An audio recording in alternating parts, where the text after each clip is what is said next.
எனக்கும் உனக்கும் இருக்கும் நெருக்கம்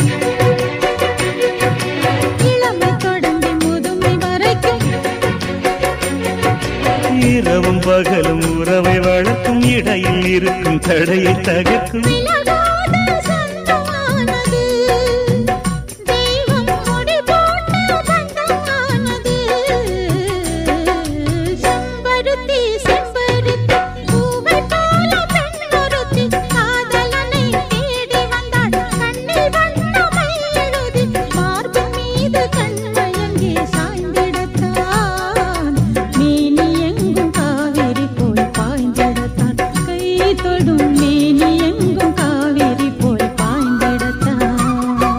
செம்பருத்தி செம்பருத்தி பூவை போல பெண்ணொருத்தி